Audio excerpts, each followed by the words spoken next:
Olá, eu sou Alexandro, sou psicólogo aqui em Belo Horizonte, embora este vídeo não seja sobre psicologia, mas sim de um psicólogo que também tem se empenhado socialmente por uma causa.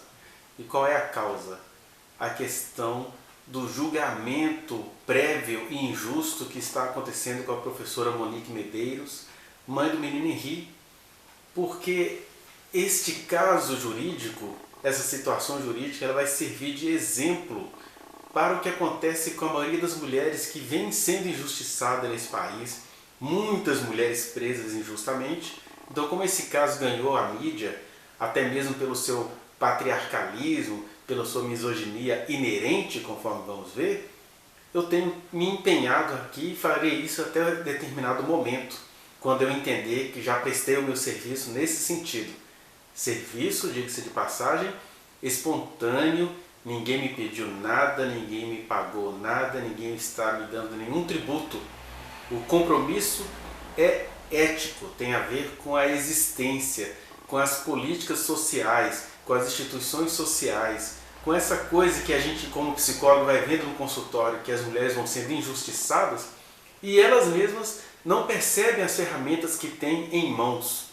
De maneira que eu estou aqui num exercício, digamos assim, ingrato, no sentido de que a gente não recebe retorno nessas questões, de prestar essa possibilidade de reflexão, os esclarecimentos, etc.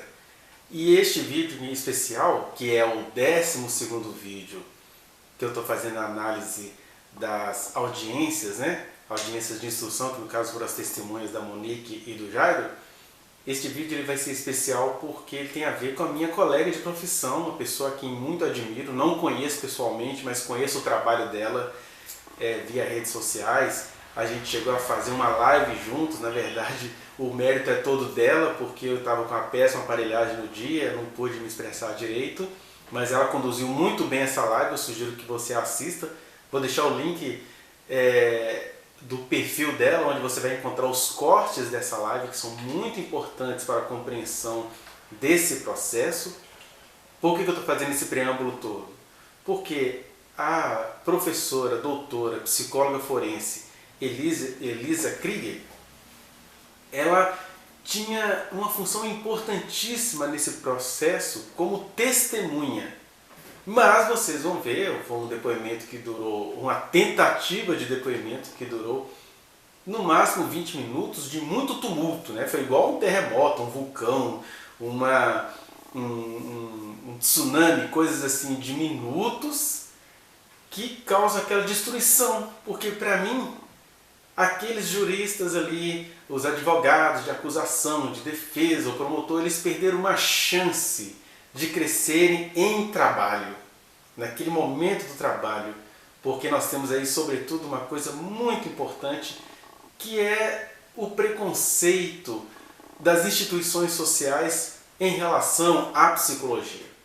Porque, olha só, a gente tem ali uma testemunha, a formação dela é psicologia, a especialização dela, doutora em psicologia forense, doutora em psicologia da avaliação, doutor em psicologia dessas coisas todas que são faladas de maneira preconceituosa, que até eu, como psicólogo, que não sou especialista no que ela é, posso cometer meus erros conceituais. E aí você tem uma testemunha desse naipe, digamos assim, e a presença dela já amedronta a estrutura jurídica. Porque se você reparar no vídeo anterior, vou deixar o link dele aqui, que foi nas interrogações feitas ao Brian, o irmão da Monique, você vai vendo que a última parte das interrogações teve a ver com o doutor Yuri, advogado de acusação, já com seus milindres acerca da psicóloga que iria depor, que seria a seguinte depoente. O senhor sabe quem é Elisa? O senhor sabe qual é a função da Elisa assim, dentro por que ela vem como testemunha aqui? O senhor acompanha ela em redes sociais, algo nesse sentido? Ela fala bem do Leniel? Ela, em algum momento, assim, o senhor sabe se ela, em algum momento, ela esteve com o Leniel, assim, para tecer algum comentário científico a partir de algum tipo de estudo a respeito de conduta do Leniel? O senhor sabe como ela apareceu no meio desse processo? Então tem uma coisa aí, e antes de eu falar especificamente do depoimento, da tentativa de depoimento da professora doutora Elisa, eu quero pensar com você algumas coisinhas. A primeira é essa: psicologia. Psicologia é uma palavra que a gente pode chamar do gênero feminino. Psicologia é uma palavra de gênero feminino que carrega em si mesma todas as ambivalências, as complexidades inerentes a um mundo que odeia o feminino. Tenho aprendido com a minha colega psicóloga Karina Mendicino essa diferença entre o feminino e a feminilidade. A feminilidade é algo construído socialmente e custa caro, e a função das feminilidades, nesse caso, dessas performatividades, é reprimir ou represar ou aniquilar ou silenciar o feminino. Já o feminino tem a ver com aquelas características próprias da mulher, da sua ligação com a natureza, com aquela coisa que é tão natural quanto espiritual e mística, como a questão dos processos menstruais, como a questão do parto, do puerpério, da maternidade. Mesmo que uma mulher não venha passar por esses processos maternais, né, porque os menstruais é difícil delas escaparem, mas mesmo que ela não passe pelos processos maternais de parto, de gravidez, de gestação, elas carregam a possibilidade que as constitui que vai determinar, digamos assim, o feminino. E aí, nesse sentido, a psicologia é uma palavra feminina que vai carregar todo esse preconceito, porque é assim. Primeiro que as instituições sociais olham de maneira ambivalente. Eu tive que dialogar muito comigo no meio do meu curso de psicologia, porque eu via isso, né? O psicólogo no serviço social, ele está o tempo inteiro sendo assediado para ser secretário e produtor de relatórios para assistentes sociais. O psicólogo nas instituições jurídicas, ele acaba sendo secretário e um diácono, digamos assim, de advogados, ou de juiz, ou de uma série de coisas. E quando ele se impõe, no melhor sentido da palavra, quando ele se institui, aí há um estranhamento, que a gente vai vendo desde o processo, né? Desde a hora que a doutora Elisa é chamada, quando a juíza já olha para aquilo de maneira estranha, já tem uma preocupação no depoimento anterior por parte da acusação, e aí fica a defesa do Jairo já se posiciona, acho que foi o posicionamento mais contundente da defesa de Jairo, e aí o promotor, para variar, dá aquela gentil banalizada que é típica dele. Ou seja, é uma instituição inteira se levantando contra a feminilidade, no caso, contra o feminino que estava ali ostensivo, seja na profissão, que é a psicologia da doutora Elisa, seja na própria doutora Elisa, porque foi uma profunda falta de respeito em relação àquela testemunha. Porque é simples, testemunha a gente ouve.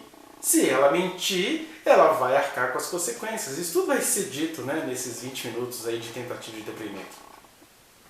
Mas eu acho interessante esse medo inconsciente que as pessoas têm de criar inconsciência.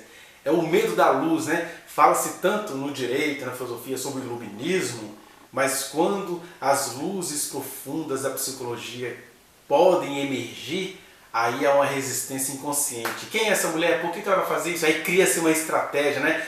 Você vai falar do Lemiel? Enfim, essas coisas eu vou detalhar com você daqui a pouco. Mas o que eu queria te dizer é isso: a psicologia carrega todas as ambivalências com a qual uma sociedade trata o feminino. Nesse sentido, eu me sinto profundamente orgulhoso de ser psicólogo, porque eu estou lidando com esse terreno que carrega essas questões ambivalentes que se atribuem ao feminino, e eu vejo na minha profissão exatamente a forma como as mulheres também se comportam. Elas têm um potencial, elas são inocentes, mas se culpam, elas sofrem muito, mas têm o costume de culpar as outras pelos mesmos sofrimentos aos quais elas sobrevivem, né? Por exemplo, por mais que você lide com uma mulher numa situação específica, num consultório, que ela vai se entender, que ela vai crescendo como pessoa, quando ela tem de ver isso na vida de uma outra pessoa, eu no lugar dela faria isso. A gente vê isso tanto nas pacientes, quanto na sociedade em geral, porque isso é todo um processo milenar de socialização alienante, quanto a gente vê isso em relação à própria psicologia. Eu já disse isso em algum outro vídeo, mas eu vou repetir aqui. Eu vejo, por exemplo, a psicologia se posicionando de maneira ostensiva em relação à luta pelas igualdades da diversidade sexual. Então, solta-se notas, solta-se pareceres, né, sobre a questão das homoafetividades, das mulheres trans, né, dos movimentos transativistas.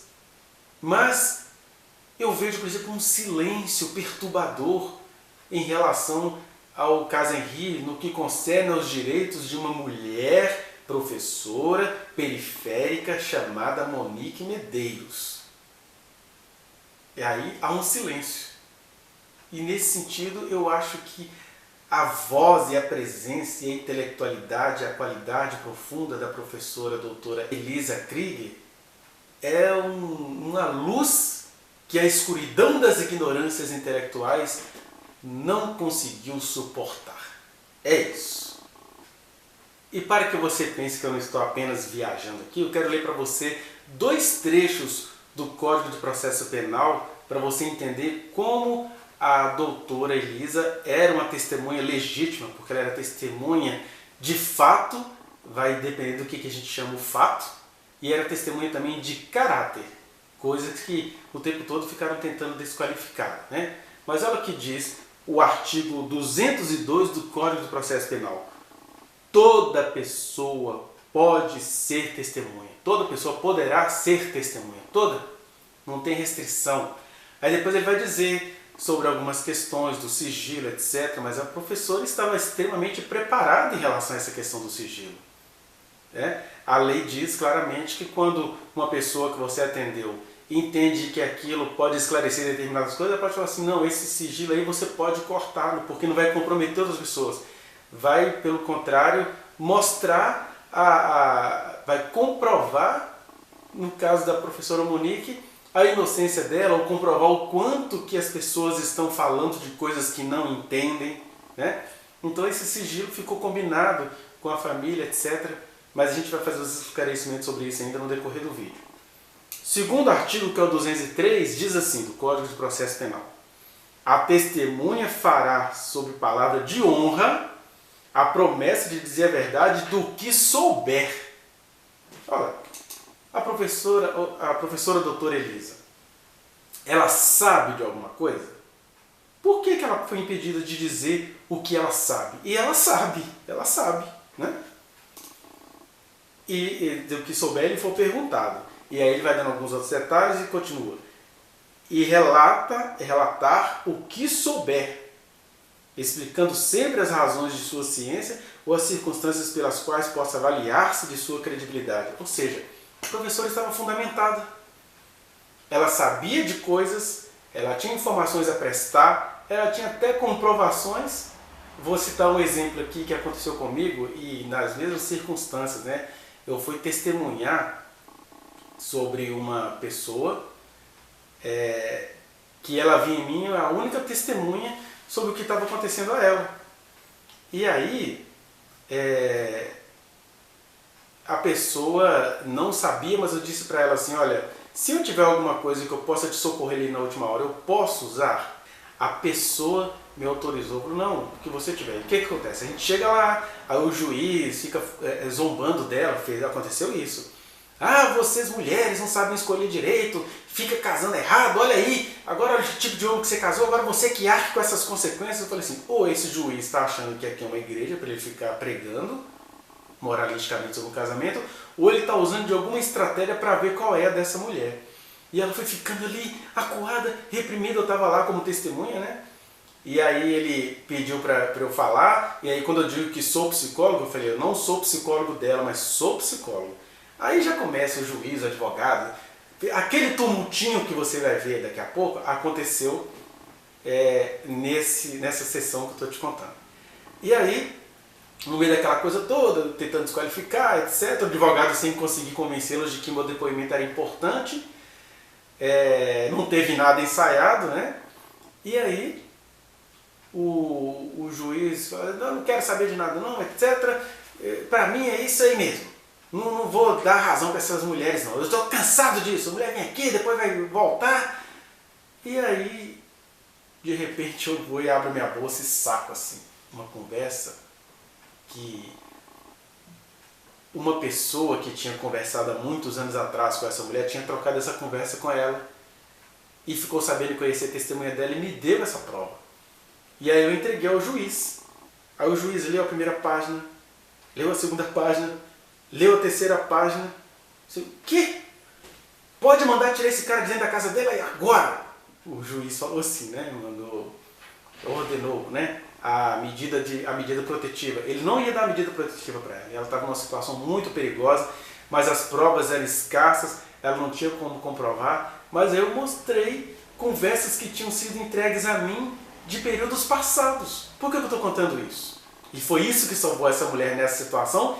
E ela, como todas as mulheres, acabou agindo com as muitas ambivalências, porque quando ela teve essa vitória, ela passou a se sentir culpada pela vitória que ela teve. Ai, será que ele era tão mal assim? Não é possível, meu Deus, será que eu não estou exagerando? E ele era perverso, né? Depois outras testemunhas foram lá, presenciaram a quebradeira que o cara fazia em casa, aquela coisa toda.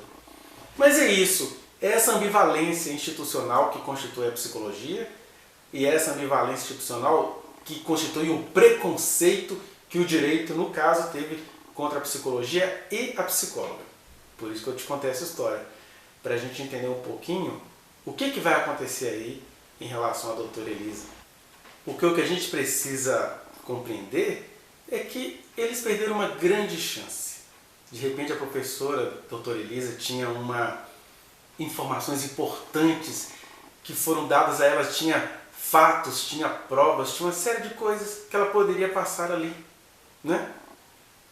Mas vejamos então o primeiro trechinho. Hoje serão trechos bem pequenininhos do depoimento, que foi uma tentativa curta, né, de uns 20 minutos.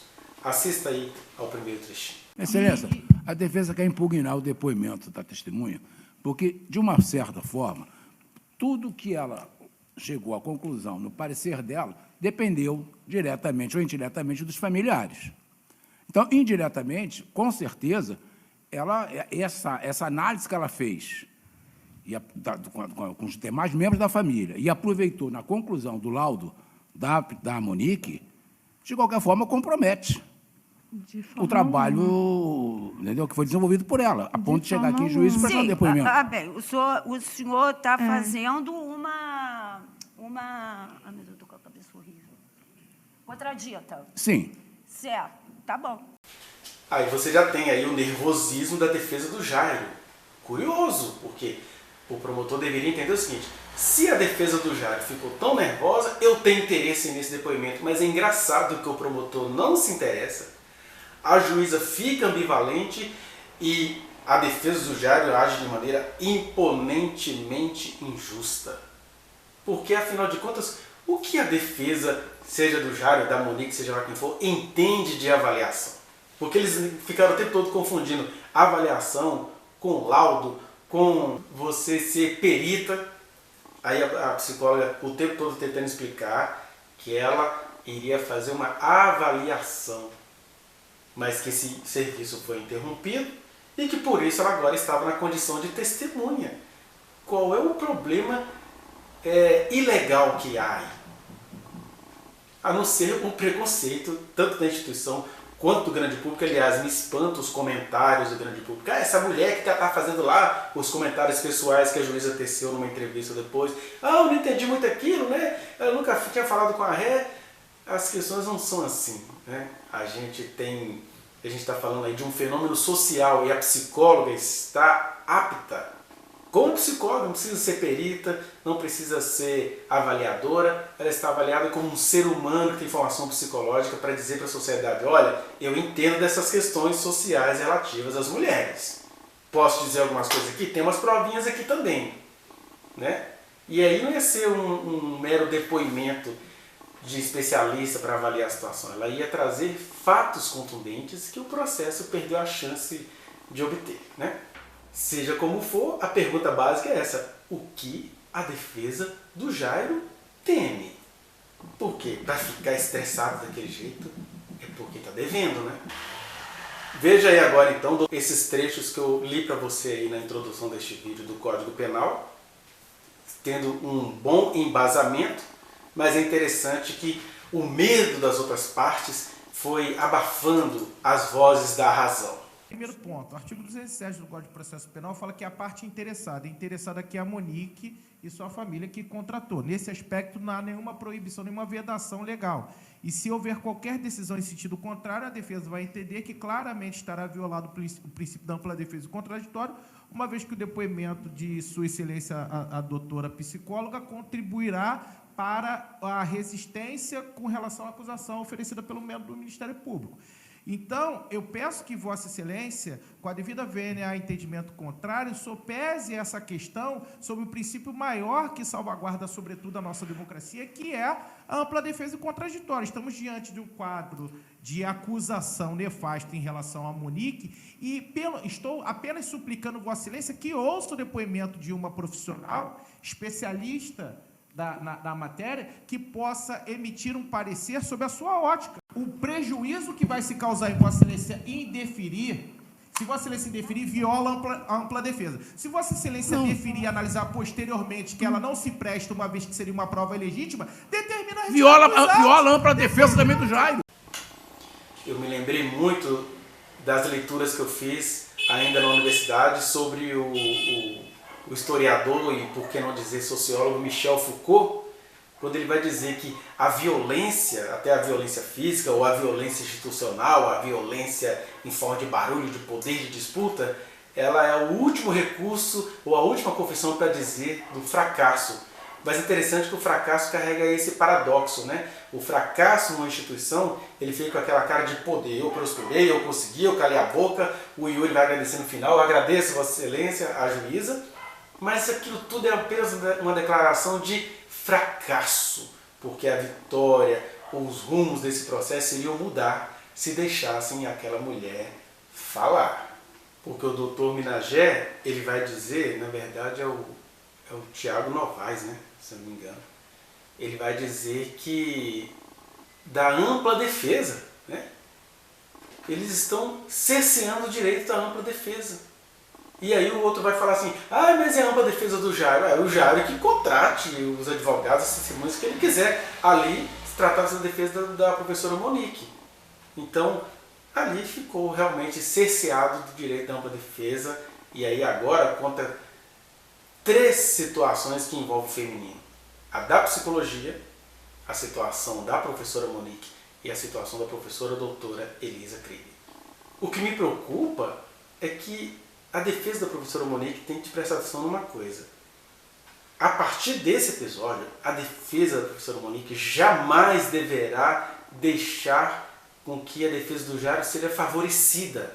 Porque, olha só, a defesa do Jairo não teve dó em nenhum momento em relação à professora Monique. A defesa do Jairo, num primeiro momento, quando a professora publica a sua carta, né, tenta colocar no processo jurídico a sua carta de 29 páginas, os primeiros advogados do caso falam, isso é uma obra de ficção, desqualificam. Aí os novos advogados que estão sempre tentando mostrar que os dois estavam juntos, mas a ré da história é a Monique. O Jairo só estava ali do lado daquela mulher estrategista, né? A gente fica até desconfiado dos elogios que se façam a ela em público, porque parece que é um elogio em público para encobrir conspirações às ocultas. E agora a defesa publica a carta do Jairo, que vai dizer que foi a Monique que o acordou, querendo colocar a culpa em cima da professora, Monique. E agora, durante a tentativa de testemunha da doutora Elisa, a defesa do Jairo se manifesta imponente e vai chegar a dizer, pela primeira vez a defesa do Jairo está em acordo com a acusação e o Ministério Público. Ai, que fofinho. Aí vocês, defesa da Monique, vão ficar pedindo licença à defesa do Jairo para existir? Tem de ter uma imponência aí. Uma imponência, um pedido, uma reclamação, uma disciplina, alguma coisa assim, para que a professora Monique seja ouvida de forma justa nesse processo. Porque até agora ela não foi ouvida de forma justa, porque cercear o testemunho da doutora Elisa é atrapalhar a ampla defesa da professora Monique. Foi isso que aconteceu. E ainda tem uma coisa que a defesa do Jairo faz assim sutilmente contra a professora, quando eles publicam o vídeo, que é publicado mais tarde, sabe-se lá por quê, se é a acusação ou os delegados do caso seguraram o vídeo, seja como for, quando o vídeo é publicado, aquele vídeo do elevador que o Jairo está fazendo a respiração boca a boca no menino, aquela tentativa de respiração, né? Eles mostram aquilo, espalham pela mídia fora, mas aí chegam e simplesmente ocultam, eles cortam a parte que vai mostrar as feições aflitas da professora Monique, ainda ali meio dopada, mas assim, meu Deus, o que aconteceu com meu filho? Isso fica evidente na filmagem, eles não publicam essa parte.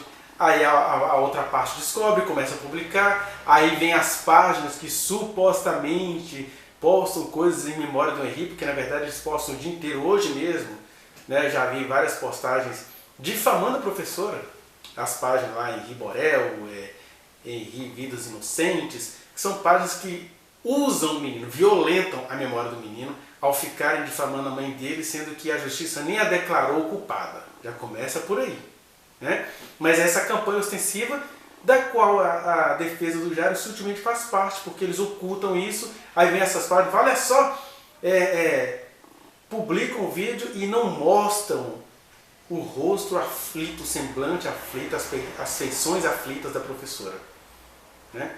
Ou seja, sempre um procedimento ostensivo contra ela. E aí, nesse sentido, é bom enfatizar que a justiça ela precisa entender o seguinte: toda a pretensão de isenção que uma justiça pode ter, que eu estou falando no caso da justiça porque tem a ver com o processo jurídico, mas eu diria assim, em relação a todos os conhecimentos produzidos no Brasil, digamos assim, toda isenção científica, toda isenção jurídica, ela é em si mesma permeada de quê? De questões do patriarcado. Você tem aí uma figura poderosa que cometeu um crime, onde uma mulher estava presente, e essa figura poderosa está o tempo inteiro desqualificando essa mulher, como aconteceu aí nessa tentativa do testemunho da doutora Elisa. Você tem, numa isenção científica e jurídica, as questões étnico-raciais, porque trata-se de uma mulher periférica, e aí você tem várias pessoas do poder, inclusive econômico, julgando essa mulher periférica, a questão da etnia, né? Nós temos as questões da misoginia, porque você tem a ré que não consegue falar, tem a testemunha da ré, psicóloga de profissão feminina, digamos assim, que não consegue falar, e você tem toda uma instituição silenciando mulheres. E até às vezes a juíza, na condição de poder, ficou ali confusa, com aquele monte de macho estressado gritando. Você imagina aquela cena? Se fossem várias mulheres gritando, pessoal, nossa, que mulherada falando, só faltou voar cabelo. Mas é aquele monte de macho amedrontado. Porque é isso, é o preconceito inerente, estrutural contra as mulheres e as suas manifestações. Mas aquele monte de macho fica só engraçado. E o pior, o moralismo do grande público que vai julgar essa mulher, né, do tribunal do júri, já pensa assim, nossa, que vergonha, que baixaria, etc.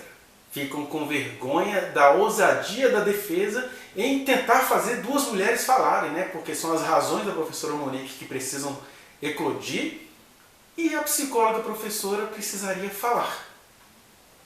E aí, nesse sentido, o Poder Judiciário precisa prestar atenção também a essa questão da sustentabilidade que é inerente, né? Porque ricos no processo, eles processam os pobres, mas são os ricos que praticam a devastação, que querem construir em áreas proibidas, que matam pobres que fazem isso e que processam os pobres quando fazem isso. Então, existem inerências, inexorabilidades num processo, por mais isento que ele seja. Ele é isento, mas a sua isenção é eivada ou carregada, melhor dizendo, carregada, entumecida de patriarcado, misoginia, questões étnico-raciais, que se discrimina determinada etnia periférica, que é o caso da professora, e as questões da sustentabilidade, que é assim, é como se o pobre sujasse o mundo, não é? O Poder Judiciário tende a tentar a isso. Veja mais esse pequeno trecho aí, alguns segundinhos. Uma dúvida em relação ao depoimento da senhora. Eu sei que há análises em relação a eles, mas há análises também em relação ao Leniel? Não, eu não conheço o senhor Leniel. A senhora tive não nenhum faz contato. nenhuma análise em relação ao senhor Leniel? Claro que não. Nem em rede social? Você... O senhor está Não, interrogando só- a tá. testemunha? Mas essa preocupação do doutor Leal, o que você vai falar sobre o Leniel? Olha, talvez você não tenha assistido, então eu vou colocar aqui novamente o trecho onde eu mostro o que a professora doutora Elisa fala nas redes sociais acerca do Leniel. É bom a gente pensar um pouquinho nisso para você ver que não tem nada a ver com acusação, tem a ver com reflexões, com comparações. Eu não vou dizer que Leniel é criminoso, o que eu estou dizendo é que a defesa acaba criando uma figura estranha quando eles acham que ele não pode ser tocado, não se pode falar desse pai. A dor desse pai é terrível. A dor desse pai é terrível, a da mãe também é. A tragédia estava posta, porque às vezes ela conseguiria preservar a vida desse menino, mas ele iria talvez entrar no outro inferno. Estou falando da tragédia que a vida é. Né? O próprio pai iria confiar o menino nas mãos de alguma outra mulher ou feminilidade, enquanto ele precisava se ausentar para trabalhar, porque essa era a vida do pai, e aqui eu não estou falando mal do pai.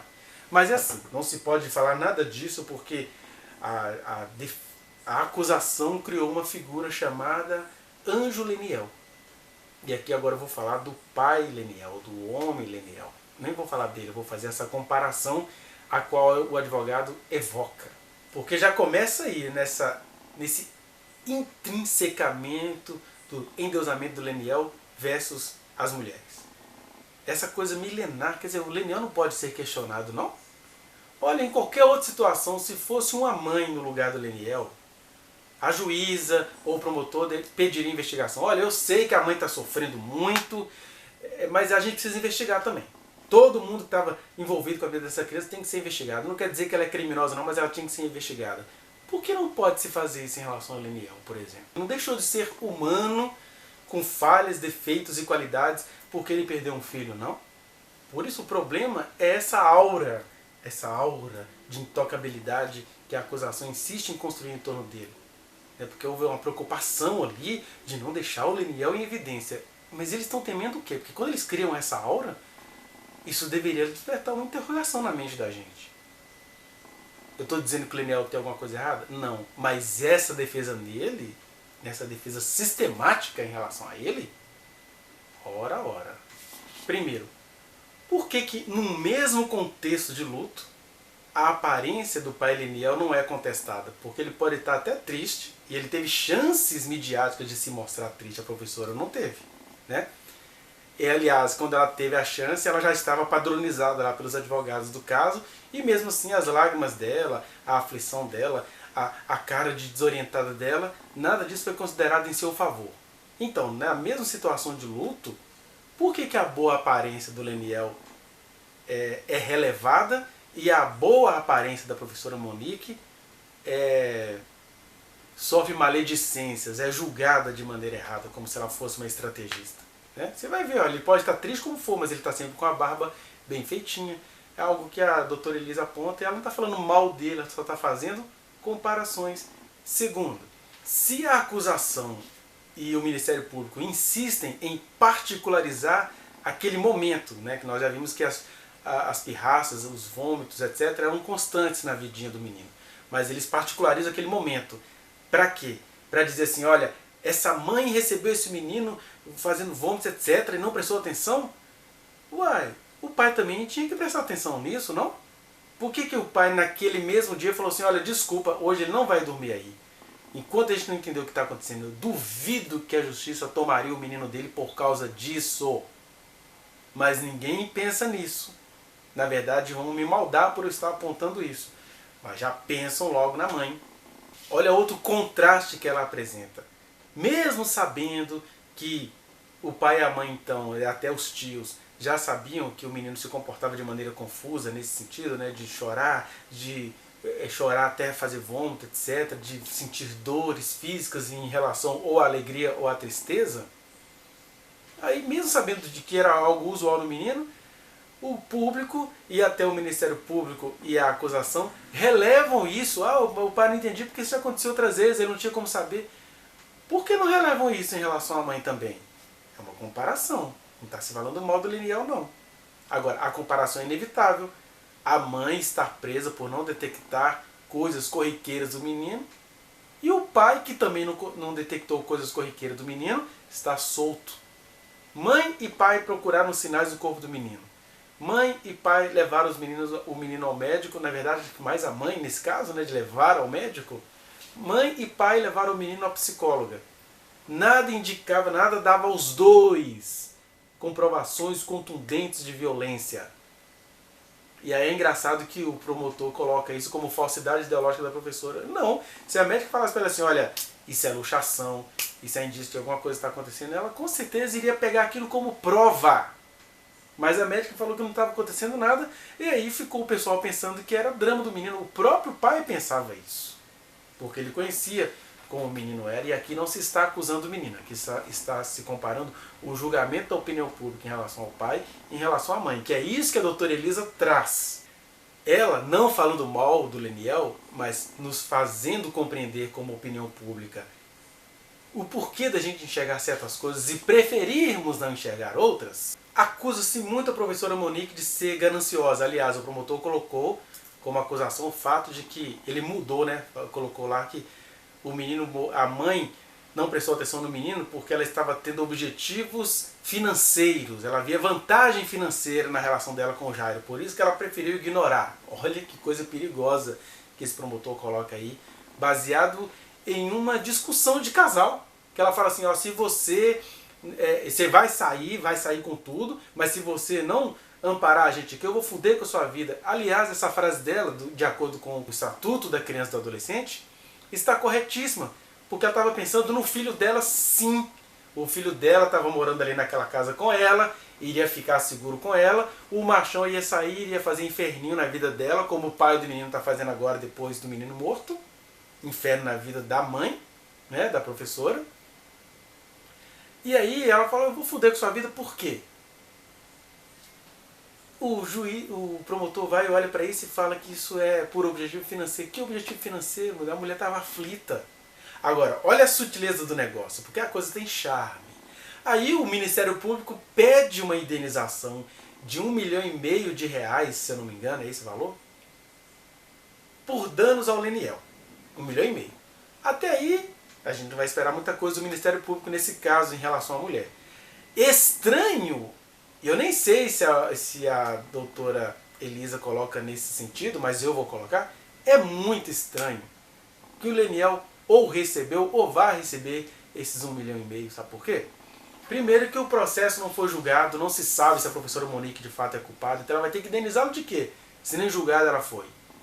Né? Eu imagino que o Ministério Público deve estar deixando isso para depois do julgamento. Mas ia ser estranho demais esse pai todo enlutado aceitar esse dinheiro. Não se fala tanto sobre caráter aí? É muito estranho.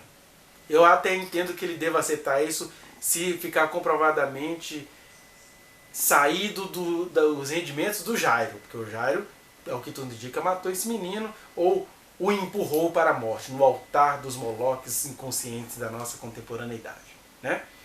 Agora, a mãe, o Leniel conhece a professora Monique. Então essas comparações têm de ser feitas. Isso é falar bem, isso é falar mal, isso é comparar a nossa percepção. A sociedade não estranha uma mãe ser vista como alguém gananciosa porque ela falou uma frase numa briga desesperada, e um pai enlutado, mas vai aceitar R$1,5 milhão da mão da mãe que ele sabe que não tem condições. Se isso for assim, isso é para ser questionado.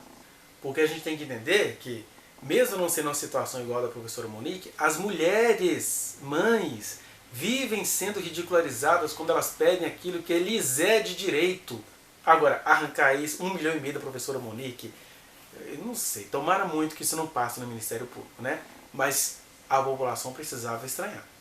Olha a outra comparação. Enfatiza-se tanto uma pequena ausência da mãe, uma demora dela em voltar do salão, no dia lá do vídeo, daquela coisa toda, que ela demorou porque a babá disse pra ela que estava tudo ok, né? Aí, mas ela demorou, ficou lá 10 horas, não sei o quê. Aí fica enfatizando isso. Mas engraçado, ignora, isso foi o quê? Foi uma demora episódica. Mas ignora-se completamente as várias, não foram nem demoras, ausências, né? O pai saía para trabalhar no começo da semana, voltava só no final. Eu entendo que ele tinha que fazer isso. Mas se fosse uma mãe tendo que fazer isso, ela seria maldada mesmo tendo que fazer isso. Tá entendendo aí? São comparações. Não se está falando mal do pai. Se está falando mal, no caso, do público que domestica e compreende esse pai. E não consegue compreender uma desatenção episódica de uma mãe. Porque o que nós temos que entender é que o pai ele precisou, né, ficar ausente durante os 4 aninhos do menino. E a mãe sempre presente. E que uma vez ou outra, como acontece nas melhores famílias, deve ter havido alguma desatenção sim. Mas a comparação é essa. E a população cai em cima da mãe. Porque a mãe é mulher. Ou seja, a doutora Elisa ela não faz apenas comparações. Ela inclusive está dialogando com esse imaginário social que ignora, até sem perceber, as confusões inerentes a essas questões de gênero. A cobrança extensiva, intensiva, persistente e injusta em cima das mulheres e uma relevância ou um relevar constante e injusto em relação aos homens, que é um relevar injusto. As leis precisariam mudar, né? Ou seja, é proibido fazer esses questionamentos? É isso? Esse é o crime da doutora Elisa? É uma testemunha, ponto, que nós arrolamos. Tá? Se ela causar algum prejuízo, ela vai causar prejuízo para nós. Se ela causar um prejuízo ao processo, o Excelência pode desentranhar, fazer o que bem entender dentro do que aquilo que está dentro da sua competência. Agora, ela não está aqui como perita. Ela é uma expert no assunto. Se ela fosse uma perita, eu arrolei perito. Está aí, Vossa Excelência já analisou minha petição e tudo. Eu arrolei perito. Ela não é uma perita, ela é uma testemunha. Da mesma forma que as outras foram, ponto. Se ela não é perita nem psicóloga da réu, o que ela está fazendo aqui, então? Ela é uma testemunha De importante quê? para a defesa que nós vamos... Uma testemunha, ela viu o fato? Ela assistiu os Nós fatos? tivermos que toda vez que rolar uma testemunha justificar o... Não, doutor, olha só. Se nós tivermos Peraí, doutor. A questão é uma questão prática, doutor. Se o senhor não pretende obter um relatório pericial dela... Não, é Não? que nós gostaríamos de explicar, é isso, doutor? O pedido feito por nós, a visita de um psicólogo a um presídio, não é ela. A senhora lembra desses autos que a gente fez uma petição requerendo, vai autorizar a visita de um psicólogo para a Monique? Não é ela. Esse, no caso, digamos assim, perito nosso, vai ser juntado um laudo dele. Aí a gente vai ver então o doutor Minagé tentando explicar que a professora não é nem perita e nem é psicóloga da paciente. Ela é uma testemunha que carrega o conhecimento psicológico e que teria informações a prestar. Mas as pessoas foram puristas, estrategicamente puristas, porque estavam com medo de ouvir alguma coisa muito interessante. A gente viu isso até na CPI da Covid, né? Quando a advogada lá dos pacientes da Prevent Senior, ela, no dia anterior, ela depôs em favor dos seus pacientes e depois ela levou os pacientes lá. Então, há essas possibilidades sim, porque ela não estava quebrando sigilo de nada, uma vez que ela não era mais a psicóloga do caso e a família entendeu que as informações que ela colheu, ela poderia prestar. Mas aí vem o doutor Yuri. Preste atenção no doutor Yuri. Só uma questão, assim, acredito que seja a primeira vez que eu esteja vendo uma figura sui generis. Uma figura que ao mesmo tempo é perita, ao mesmo tempo é testemunha. Então, assim, ou é perito ou é testemunha. Assim, sim, como que ela vai fazer uma análise? Como que ela vai fazer? Eu Doutor, não vou fazer uma análise. como que ela vai fazer? Ela Eu não vai vou fazer. reproduzir o que ela Eu vou ouviu. trazer Sim, excelente, mas nesse momento que ela vai reproduzir isso, ela estava atuando como psicóloga. Sem excelência, há uma figura aqui que é híbrida, assim, processualmente eu não sei o que ela é. Pela primeira vez, a defesa está de acordo com a assistência de acusação e com o Ministério Público. Assim, processualmente eu não sei o que ela Mas o é. Ministério Público não está supondo ouvi-la, tá, doutor? Como fato, só como fato. Se ela souber de fato. Na verdade, é só para advertir que é uma testemunha, né? De que ela não pode fazer análise técnica. Não tem como, doutor. Ela fala sobre fatos. Doutor, não tem como, doutor. Não tem como. Ela... Porque o medo todo de ouvir uma Não é o medo, assim. Não é o medo. Diga uma coisa. O senhor já não obteve a minha autorização para fazer esse teste psicológico com ela? Eu quero ouvi-la. Eu preciso ouvi-la. É necessário que ela seja ouvida. Qual é o receio de Vossa Excelência? Não é receio, cara, mas vamos parar de raciocinar. O que é ela? O que é ela? Não, assim, o que é ela? Assim, ela faz uma análise... Saber a natureza jurídica dela? Isso, é. Testemunha. Ela é uma testemunha que vai... Olha, doutor, ela é uma testemunha que em determinado momento... Testemunha depois... Doutor, testemunha depois sobre fatos. Ela estava enquanto uma perita que não virou perita, que agora vai virar testemunha. Pela ordem. Processualmente, isso é um absurdo. Com a sua licença, por gentileza, eu gostaria só de fazer uma correção. Sim. O meu trabalho não era de perita. Eu não fui contratada como perita. Eu fui contratada como psicóloga para realizar uma avaliação. Mas a senhora fazia o quê? Um laudo? Avaliação um parecer. Uma avaliação psicológica. A senhora vai emitir um laudo? Avaliação psicológica. É uma emissão técnica, doutor. Serão proibidas, artigo 207. É uma emissão técnica. Serão proibidas de depor as pessoas que... Depoimento, ela tá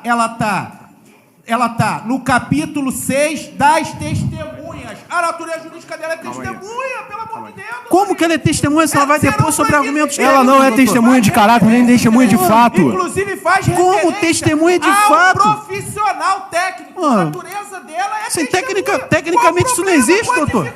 Tecnicamente Doutora isso não Elizabeth, existe. pela ordem. Sinceramente, Então, assim... Em 13 anos de advocacia, é a primeira vez que eu vejo isso, doutor. Ela pode ter assistido do binóculo. Ela é testemunha. Vamos lá, doutor.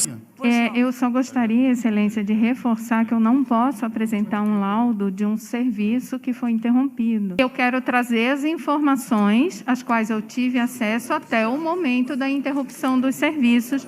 Veja, Excelência, da mesma forma, por favor...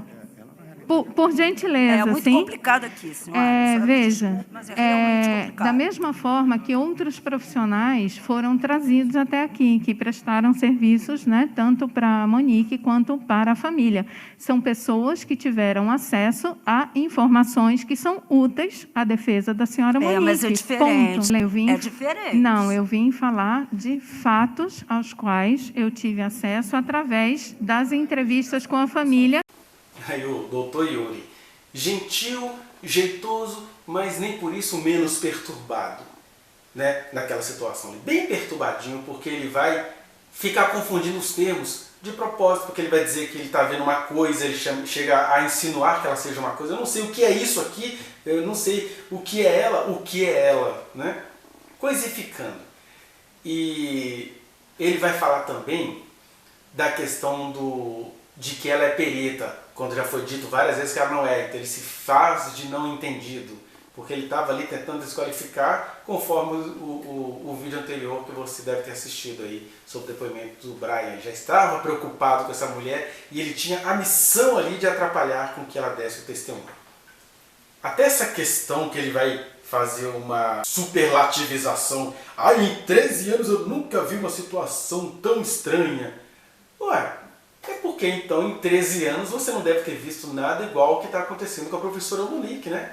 Onde ela estava dopada dentro da sua residência enquanto o filho dela estava sendo cruelmente assassinado. Esses são os indícios. E aí vocês querem culparem na sua feminilidade, no feminino que a constitui, na sua maternidade, vocês querem incriminar a professora.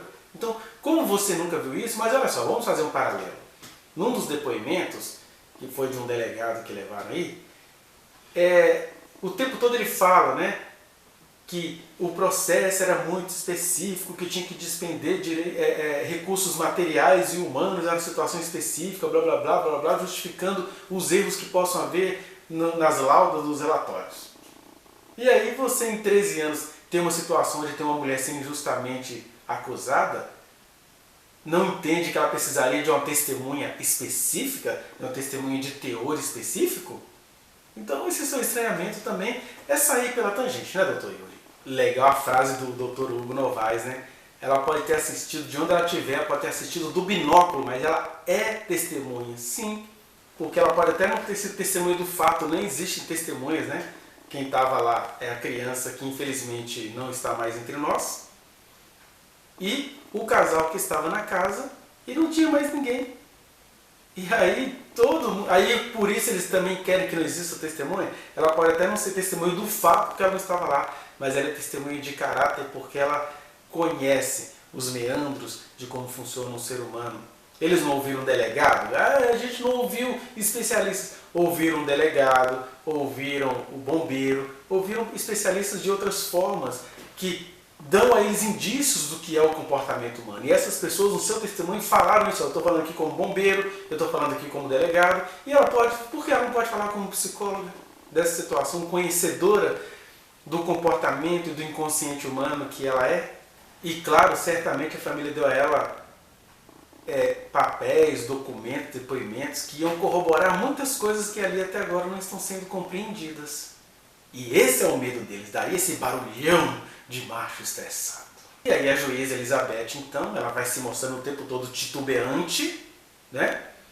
Até que ela sucumbe à estratégia sutil, né? Que ele deve ter dormido pensando nela, né? Dormido, porque após o depoimento do Brian, ele já está ali todo armado, ele fica o tempo inteiro ali na frente, tipo, encarando a doutora Elisa ali, tipo, tô aqui, tá? Tô de olho em você, eu não vou deixar você falar. E ele conseguiu não deixá-la falar, porque a doutora Elizabeth sucumbe. Ou seja, ela dispensa a testemunha, né? Agora, pensemos aqui, inclusive no promotor. Não querem ser tão rigorosos? O processo não é específico. Se o processo é específico, é uma situação rara, porque uma criança morreu e isso mexe com todos nós.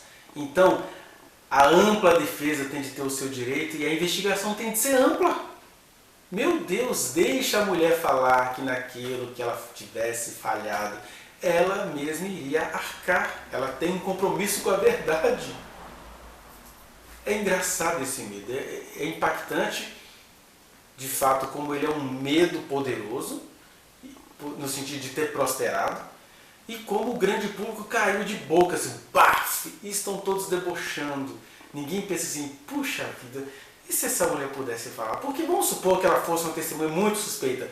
Gente, você quer coisa melhor do que deixar uma testemunha suspeita falar? Não foi isso que eles fizeram com o Coronel Jair? Deixaram-no falar livremente. Ele discursou, ele filosofou, ele falou, e teve coisas ali que tem coerência e outras coisas erradas. Pronto, deixassem a mulher falar. Porque é engraçado, quando era uma mulher que era do interesse dos poderosos, como é a Cristiane, e aqui eu não estou desqualificando o testemunho dela, só estou mostrando nesse contexto, ela era testemunha dos poderosos. Também deixaram-na falar, chorar espontaneamente, o testemunho dela foi muito interessante, mas olha, ela era testemunha de um poderoso, mas a testemunha de uma mulher periférica, psicóloga, a testemunha, não deixaram falar, porque trata-se de uma mulher periférica e de uma mulher psicóloga. Tá vendo aí? A estrutura sendo vomitada bem na nossa cara. E aí, promotor, você perdeu a chance de ser rigoroso, porque era só deixar a doutora Elisa tropeçar nas próprias palavras, então, ué. Ou seja, chegamos então a algumas conclusões necessárias. Primeiramente, fica evidente o conluio do promotor com a defesa do Jairo e com a acusação. Todos se levantando contra o direito à ampla defesa de uma mulher. Isso é um fato, você não tem como negar isso. Segundo, por que esse caso Monique me interessa tanto, né? Porque é o caso Henri. É o caso Henri e a mãe está viva sendo injustamente processada. Por que ele me interessa tanto? Porque esse é o drama das mulheres da nossa nação. Sejam elas ricas, pobres, de credibilidade, sem credibilidade, envolvidas ou não no crime. Elas estão o tempo todo sendo silenciadas e elas precisam descobrir um caminho interior de falar, a gente não aceita isso. Sabe? Ela está tendo um movimento. igual tem uma página maravilhosa chamada Deixe a Monique Falar, procure lá que ela está lá no Instagram.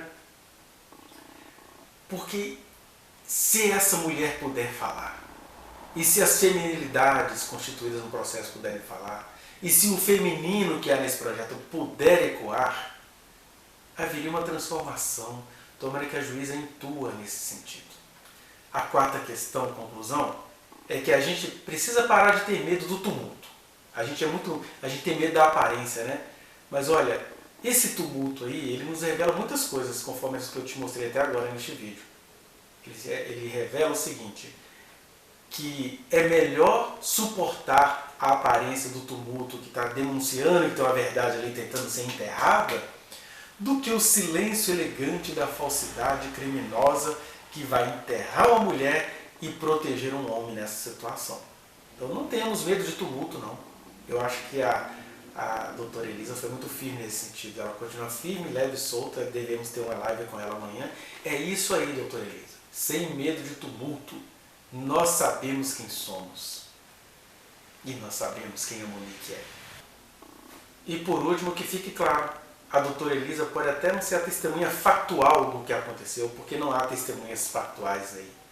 Mas ela é testemunha de caráter, por todo o conhecimento que ela tem, pelos acessos que ela teve aos rincões psicológicos e até físicos da família. Ela poderia dizer coisas muito interessantes. E o Poder Judiciário não quis ouvir. Porque a juíza poderia pensar assim, deixa essa mulher falar, eu não vou deixar mais ninguém falar, mas hoje ela vai falar. Pronto, ia ser muito interessante. Mas perder mais essa chance, né? Enfim, eu quero te agradecer pela atenção até aqui. Acho que ainda temos mais 2 vídeos a gravar sobre esse assunto, que é o depoimento da dona Rosângela e as questões finais daqueles 2 dias, né? 14 e 15 de dezembro de 2021. Mas eu te agradeço pela sua atenção. Se você quiser falar comigo, vá às minhas redes sociais, lá no particular dessas redes, né? Eu estou aí no Instagram, no Facebook, no Twitter, na descrição deste vídeo. E tem uma playlist onde eu tenho reunido todas essas reflexões sobre o caso Henri, relativamente aos direitos da professora Monique. E no mais, a gente vai se falando por aí. Dê o seu like, compartilhe. A gente precisa, pelo menos, alcançar um público próximo desses que estão difamando a professora o dia inteiro. Então dê o seu like, compartilhe, inscreva-se neste canal e aperte o sininho para você receber as notificações. Mais uma vez, meu muito obrigado.